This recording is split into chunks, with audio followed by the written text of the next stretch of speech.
This is Defining Success, created by Filmspire.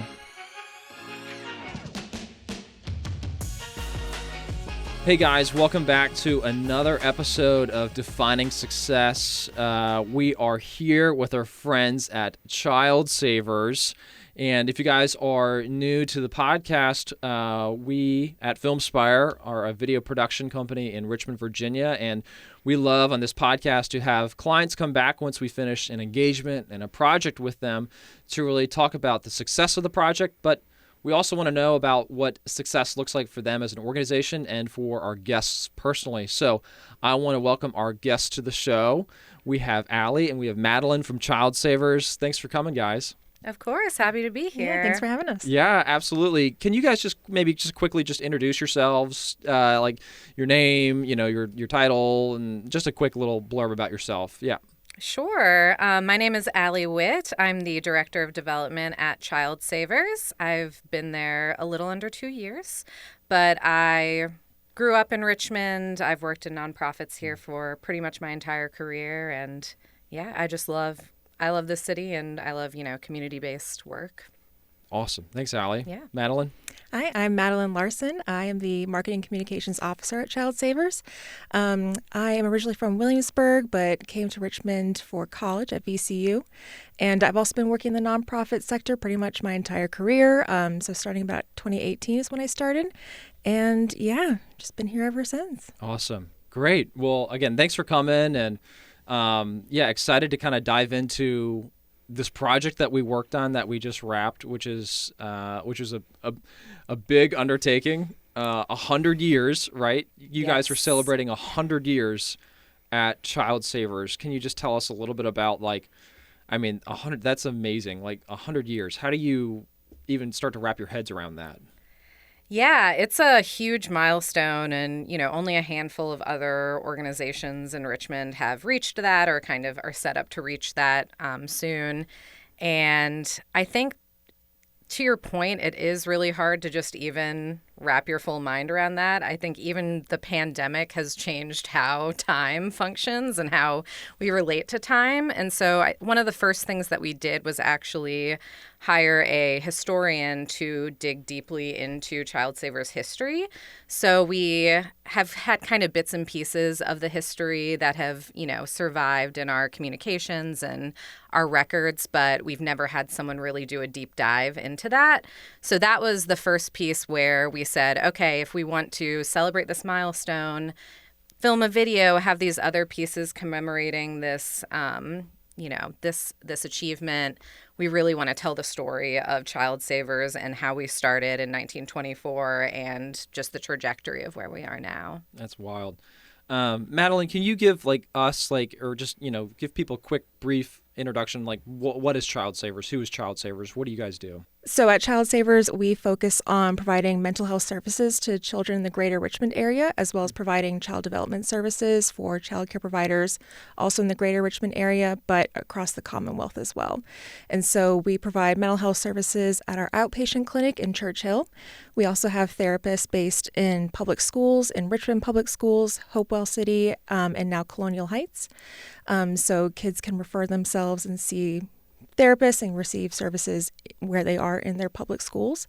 We also have a program, Immediate Response, which is a 24-hour hotline that people can call if they've received or if they've experienced a traumatic event within the last either 24 hours or up to a few weeks. They can call and receive some immediate care for trauma that they've experienced. And then for the child development services, we offer several programs to help child care providers get training, technical assistance, and we also provide observations for classrooms. We also provide a child development or a child accreditation program so that child care providers can advance their careers with a certificate. For better opportunities, career advancement. We also provide help with the CACFP program, which is a federal program that provides reimbursements to have healthy snacks and food in child care homes or centers. That's great. A lot. It's a lot. Yeah, it's a lot. And I think people don't always get like the connection between the two programs. And for ChildSavers, it's really about building trauma-informed communities. And so, we've been providing mental health care since our inception in 1924. We actually did some, medical care in our early years as well, and then really focused on the mental health, behavioral health piece. And then it wasn't until the 1980s that we actually added the Child Development Services program. And so that was really a result of working with children who are experiencing trauma and mental health issues and all kinds of different, challenges in their lives. And one of the things that we realized is that adults and caregivers and teachers don't necessarily have all the knowledge and tools they need to recognize those things in children or set up environments for those kids to feel safe and protected and like they can thrive. So that was really the birth of the CDS program, and is, carried into what we do today with really looking at that sector that's caring for our earliest learners, our smallest children, and making sure that they understand what trauma is, understand how to set up safe environments for kids and promote, healthy development in their early years. So then when they get older, they have more of that resiliency and those skills they need to navigate life's difficult moments. So the main thing we always ask clients when we are, they find us online or they find us on Google, and I don't remember how you guys found it. Was probably through Google. I think you guys found us. Yeah, on Google. Good old Google. Good old Google. And we probably, because we're almost literally neighbors, which is also amazing and funny. So just right down the road. But when we always engage with prospective clients, we always kind of ask them, like, for this project you have in mind, and for you guys, it was the 100-year, anniversary film. How are we going to define success for this project, right?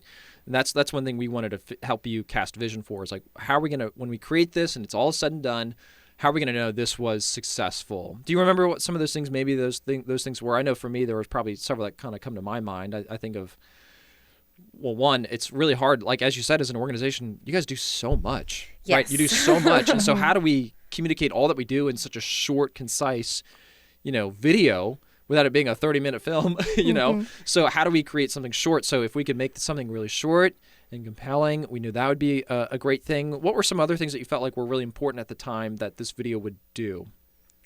I think for me, top of mind was really striking a good balance between highlighting the historical pieces of the narrative of just how we were founded, what our journey has looked like to today, but then also still focusing on what we actually are doing today, what that impact looks like, making sure we're highlighting childcare providers and, children and teenagers that we're working with in our mental health services program, and making sure their voices are front and center. And then a little bit of sprinkling, what our vision for the next 100 years of impact is. And so to do that all in 5 minutes is quite a task. Like you were saying, there's just a lot of content there.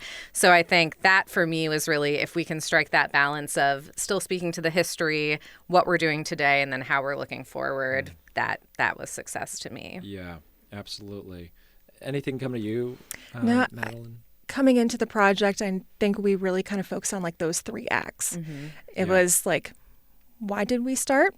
And we had some images and documents that we had just at the agency that we were able to scan and use in the film, which was great. And then kind of talking about what we've done and why these services are needed in our community. And then, that final act is kind of looking forward to the next 100 years.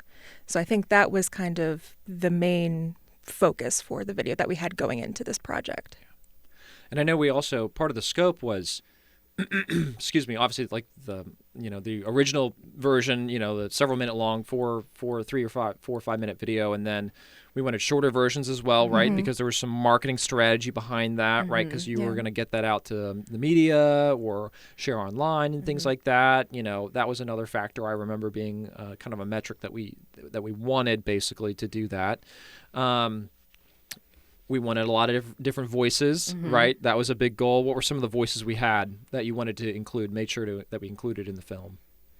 So I think first and foremost is the most challenging voice and voices to capture, which is, the people who are directly receiving our services, which is always challenging because that's really the heart of what we do. And that's how people are going to connect with the work that we're doing every day. But, we also want to be respectful of people's times, of them being vulnerable and sharing their stories and how sensitive that can be at times. And so I think that was one of the most important pieces, but also one of the most challenging, of just making sure that we are communicating with these partners and clients who we're having in this video, and making sure that they feel really good about it and good about, not only the final product, but the specific story that they're telling.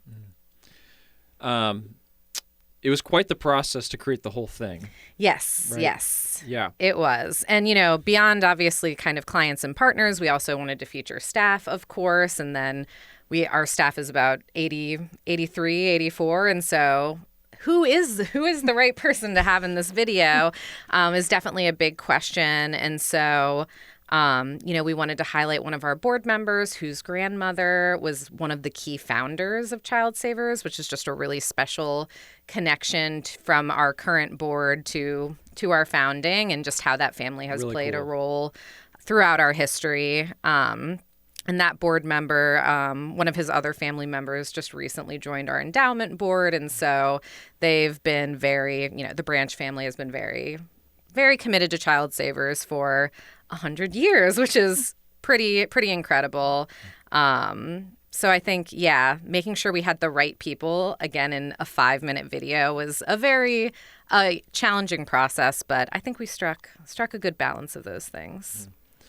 Can you all remember in the decision-making process, because I know you were collecting some quotes and things like that from other video vendors and things like that, was there anything that you can remember that stood out that you felt like made us unique or different that we brought to the table? Or, I'm sure things play a role in terms of capabilities or budget or all these different things, but was there anything that you felt like stood out for Filmspire in the process when engaging with us, or what kind of helped ultimately help make that decision that you guys wanted to work with us, which we're very thankful for?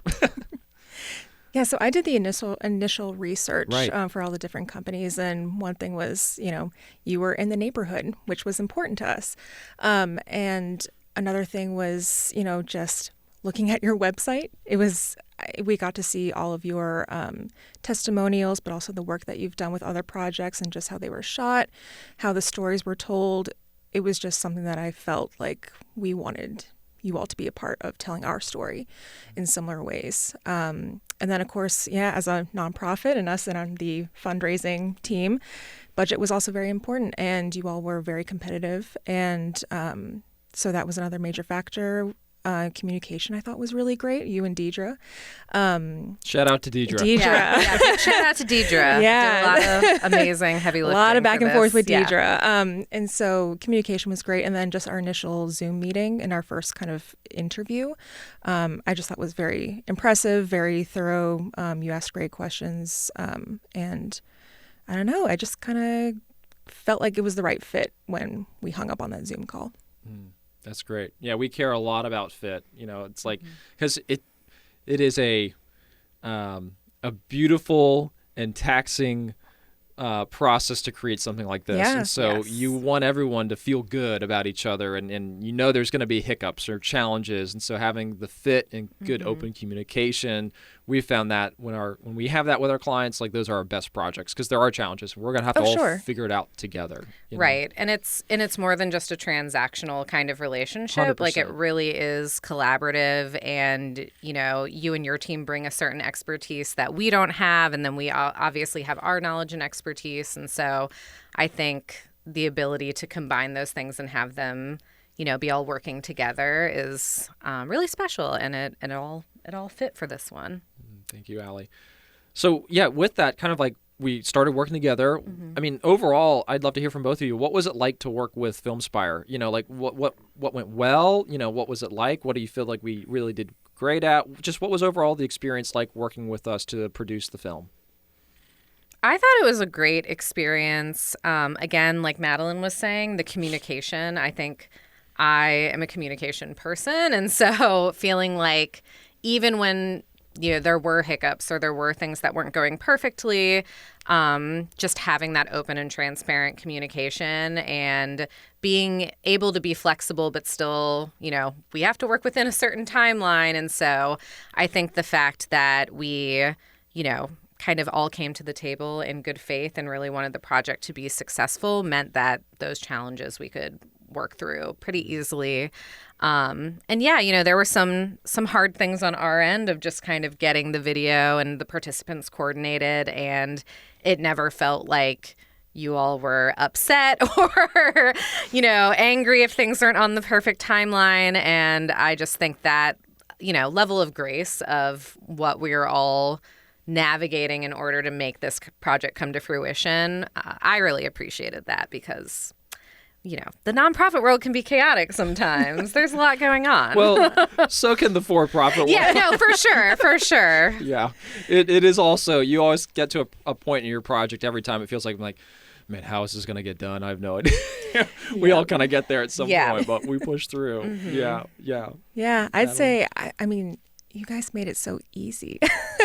I feel like the whole process was just, it was great to have you all on the team because our team, we've had a lot of challenges just with staffing and also just heading into a busy, our fiscal year ends in June. And so we started this project in springtime. And so we were busy on our end, as well as gearing up for 100th anniversary events and that sort of thing. And so it was just pretty seamless how I feel like we worked together and communicated. As Ali mentioned, I think the major challenge that we had was getting participants, former clients or parents for the video. But even that, I feel like we navigated pretty well. I know day of, we had a scheduling issue where we had a former client and a mother who were going to participate, but then a scheduling issue happened at the last second, and we were able to pretty well swiftly, kind of navigate through that. And so, yeah, it was just, you made the whole process very easy and just really appreciated your dedication to the project. And I think I just want to add that one other piece that I appreciate is kind of once it was done, once you had sent us the video and the clips, it didn't feel like it just ended there. You provided some additional information and support on how to best market the video and how to kind of leverage it to really spread the word about ChildSavers and our 100th anniversary. And so I think that continued relationship and communication, I just really appreciate that. Again, it kind of goes back to it not being purely transactional and us actually all caring about this work and the finished product and how that can help us do more work in the future. Yeah, I really appreciate you saying that, Allie. That means a lot because that is the heart of what we try and do is it's not transactional, it's relational. And we say a lot, even with prospective clients now, it's this isn't Filmspire's video. And it's also not even necessarily just ChildSavers. It was we are co-creating this all together. And so it's a family, it's a tight-knit thing, it's relational, it's not transactional. A story can never be transactional in my mind. Mm-hmm. It has to be authentic, has to be genuine, it has to be human, and so, we want to stay engaged, and we made something great, and we want people to see it and know about it. So that marketing piece, I'm glad you brought that up, because that is what we also bring to the table. I think that's different is not just here's your video, good luck. Right. Figure out what to do with it now. You know, but we want to stay engaged, make sure it's successful online. Mm-hmm. So we're happy to provide some of those tips and tools and marketing tactics as well. Yeah. And I mean, I've done a couple of these videos at other nonprofits and with other production companies, and even though they were good experiences, I've never had that kind of continued relationship beyond. So I think it just speaks to, oh my gosh, the mic, speaks to, again, how engaged we all were in the project and that we want it to be successful into the future. I really appreciate that. So how did we do? Did we meet our goals? Do we feel like it was a success? What's been the results so far? No, the video is live. It's been launched. You guys had the big party, things like that. But overall, how did we do? Were we successful in our minds? How do we think we did? I definitely think we were successful. Have been getting really positive feedback on the video. We just launched it earlier this month, so we're still kind of playing with all the different ways that we can disseminate it and get it out there. But I think that was also one of the reasons we went with a video, is that, you know, it's our 100th year this year. We have a few celebratory events planned, things like that, but we really wanted something that was, you know, a permanent memento of this occasion. And so the fact that we now have this video that we can distribute, you know, this year, but also into the future, and is a great introduction to who we are and what we do, while also celebrating the 100th year. I think it sets us up to really tell our story even better, which is going to be important as we continue to grow and expand our work and the work that we do in Richmond. Yeah, absolutely. I think kind of piggybacking off of that, it's a great summary of kind of where we started and why we're doing the work that we're doing. And so I think it will continue to be a tool that we use for years to come. So I think it was a great investment in that regard. And sorry, I forgot the other part of the question. Was it successful? Yeah, and, you know, we premiered the video. We did a hybrid event. We had an in-person event at our office with board members, key partners, community supporters, and everyone just had such wonderful feedback. And we had it on Zoom as well. And it was just kind of nice. You could see people's faces on Zoom just smiling, and we got some really nice comments. And I think people were just really excited about the video. It kind of got people excited about the work that we're doing. And I think we had some feedback from staff. They're like, yeah, we're really proud to work here. And so, yeah, I think it was a really successful tool. That's great. I know one of the goals, too, we talked a lot about just Robert and what an incredible man and leader he is and things like that, and wanting to incorporate. Oh gosh, we did like a hour-long interview with him, and we had so much we could have included and things like that. But having him seen was big, and kind of getting his perspective, which was great. Getting shots of Church Hill and some of those areas, the drone shots and things like that. Like, do you think those really added to the quality of the video as well? Oh, absolutely. I think, you know, you can really feel that it, you know, it's in Richmond, it's in Church Hill. You can feel that it's, you know, this presence in a neighborhood. And, you know, Robert grew up in the neighborhood, and I think having him really open the video with those shots is just a really nice way to frame, you know, who we are as an organization, but also specifically Robert and kind of what the organization has become under his leadership and what his vision is for us, you know, in the coming years. Yeah. Well, thank you for all those wonderful things you've said about working with us, because it was very mutual. We loved working with you guys, and it is crazy coordinating schedules with people to be in the video, who's going to be in the video. There can be a lot of politics around that sometimes, and then scheduling. How do we interview, you know, 6 people or so? How do we get them to show up on the same day, or these 2 options, these 2 days, and someone doesn't show up? Or even space, you know, where are we going to interview these people? We have a clinic that is children are coming into all the time, but we want to, you know, make sure we're filming in the space as well, because we put a lot of effort and intention into that space specifically, and making it, you know, a very non-clinical kind of trauma-informed, warm space for our clients. And so definitely want to feature that and all the art and all those pieces. And so, but we still have a clinic with children coming in every day. So navigating even down to like those kinds of logistics, it was a lot, but I feel like we all kind of, again, gave each other grace and were able to navigate through it. Yeah. People still got to show up at their office and do their jobs, and we got to work around that and be great. I like that word, grace. Have a lot of grace for each other. Yeah, absolutely. It's kind of changing a little bit. Like, we want to talk a little bit about what success looks like. Kind of, we love kind of getting into this philosophy of what success looks like, because we can define it differently depending on our projects. But I'm curious, how do you think ChildSavers, what does success look like at ChildSavers? How do you think ChildSavers defines success? I know that's probably a big, deep question, but what, in your minds, what do you think success looks like? How do you guys define it at ChildSavers? I think there's kind of multiple layers to that question and the response. I think primarily it's is the work that we're doing, including the work that my team does, the fundraising and communications team and the other support teams, are we really meeting mission? Which, again, our mission is to guide our community's children through life's critical moments with trauma-informed mental health and child development services. So that's really the core of all of our work. And we try to really, even if, our finance team and these other teams are not necessarily providing therapy or things like that, we try to keep the mission and the mission work front and center. So I think if we're checking those boxes of we're doing work that is directly meeting that mission, that's success to me. I think obviously you can get a little bit more granular as well. We are a very data-driven organization. We track a lot of data. We have a lot of, metrics and outcome goals that we're always setting and kind of assessing our progress towards and things like that, which definitely help us understand our impact and how the programs are actually functioning and whether they need to change and things like that.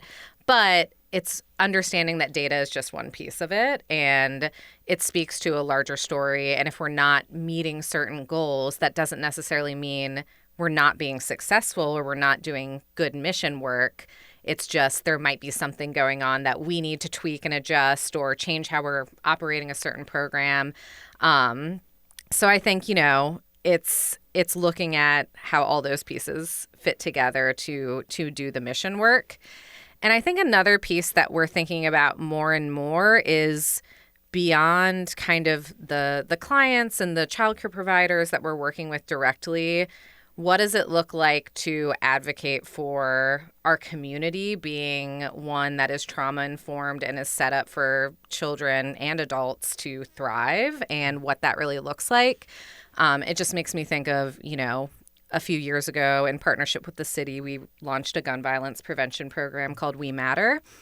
And there's some, clinical pieces to that work. There's a little bit of group work, but it's really more focused on building the resiliency of kids who have been, impacted by gun violence or are kind of at risk to be directly impacted by it, depending on a few different kind of risk factors. And like having someone in their life who's already been impacted or perpetrated some gun violence. And I think that piece of what are we doing to really look at kind of the broader community issues that are causing trauma and contributing to kids not being able to navigate their trauma and build resiliency and continue to thrive. What can we do as an agency to actually speak up about those issues and make sure we're in those conversations and in those rooms too? So I think as we look at the next 100 years, it's also where do we need to be a louder voice for the children that we're serving and for the child care providers that we're partnering with, and making sure we're looking at this in kind of a systemic way of how are we setting things up for, trauma to occur and, not be adequately addressed. Madeline, how would you add to that? I was going to say, Allie, that was a fantastic response. Round of applause. Yeah. Yeah, that was a really in-depth and really thoughtful, I think, answer to that question of how we define success. Another thing is just our vision is that we believe that, all children deserve to be safe, happy, healthy, and ready to learn.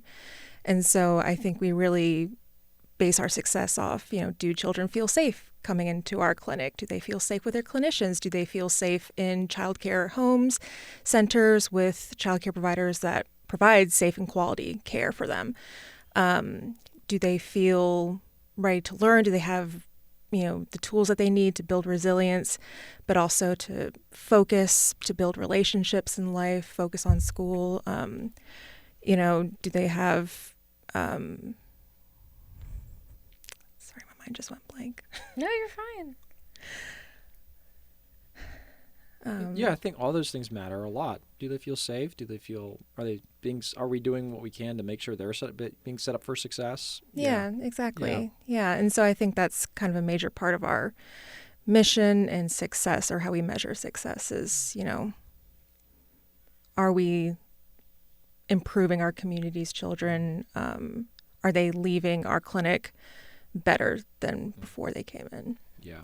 And sometimes I feel like it's kind of the little moments of success that really tell me we're on the right track and we are really making a difference as an organization. Because, on our team, we can get very bogged down with, oh, this grant is due, or, oh, we got to get this communication out and things like that. But then also we get to talk to former clients who are telling us all the different things that they, how positive their experience was at ChildSavers, how, I think we got a call from a VCU student who told us that she was pursuing social work because of her time at ChildSavers and what that meant to her.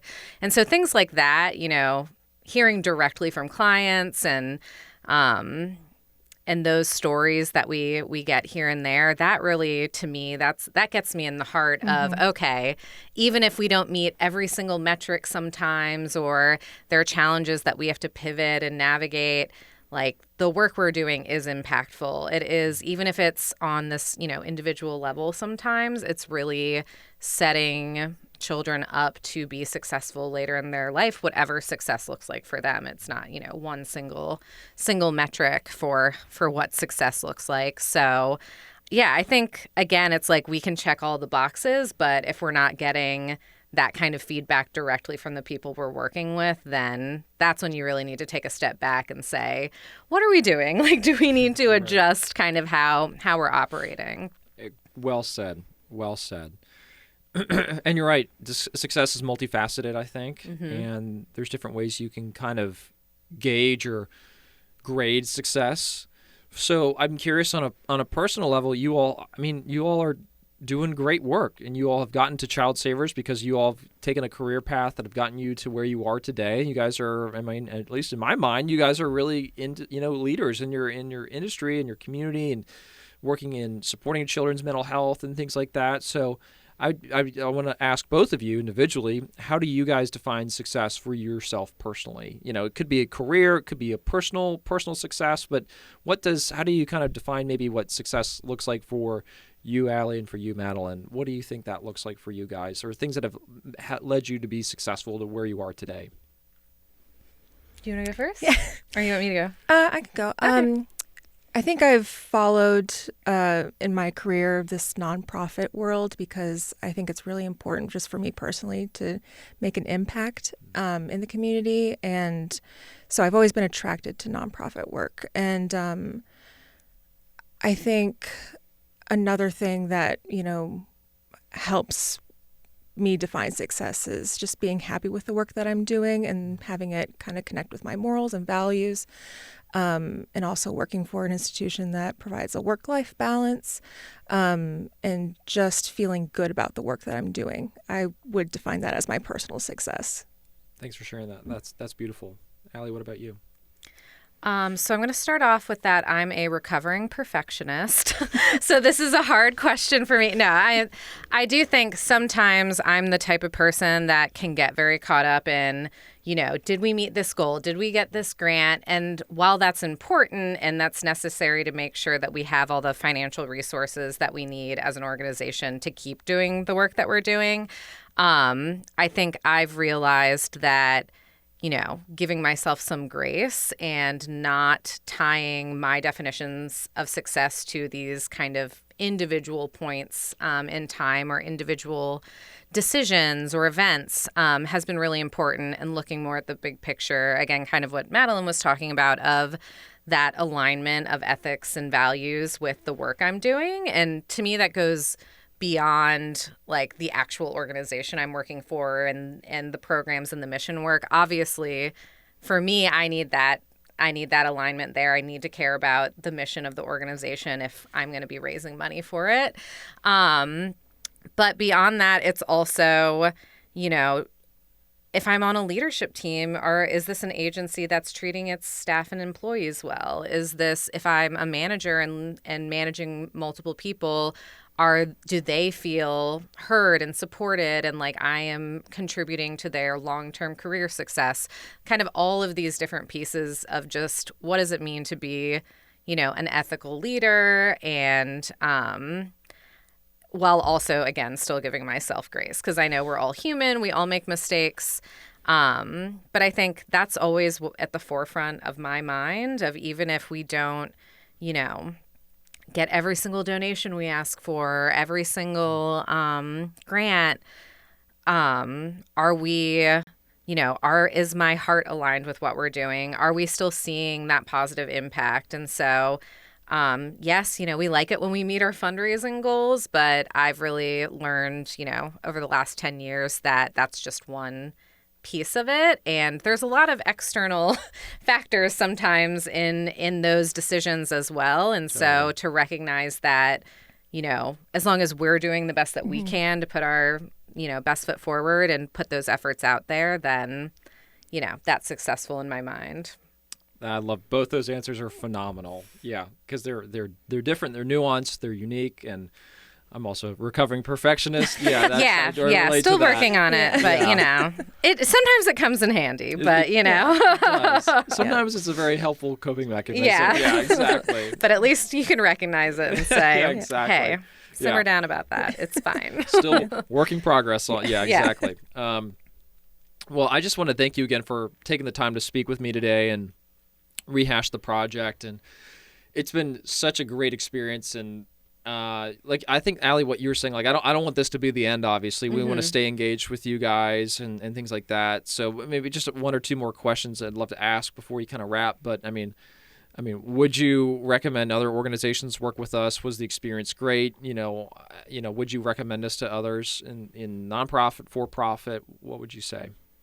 Definitely. I would definitely recommend Filmspire to other partners. And I think, if anything, that's especially in the nonprofit world, I feel like word of mouth about, vendors and partners really makes a big difference. And so, I would absolutely recommend Filmspire. It's been a really special experience compared to some of my others in the past, which again, I'm not trying to badmouth other video production companies I've worked with in Richmond, but it's just the level of kind of collaboration and engagement has been unique. So I would definitely recommend Filmspire.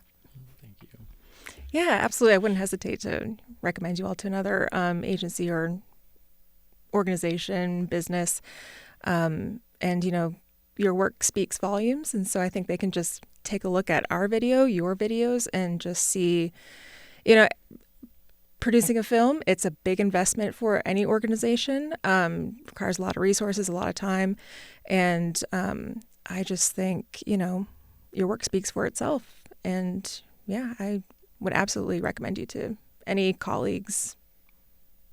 Awesome. Thank you so much. I really appreciate that. Yeah, it's been like what we've said, it's been a great working experience for us as well. It's been great, when we can quickly call or something happens and we have to pivot and you're easy to get in touch with and pick up the phone or answer an email.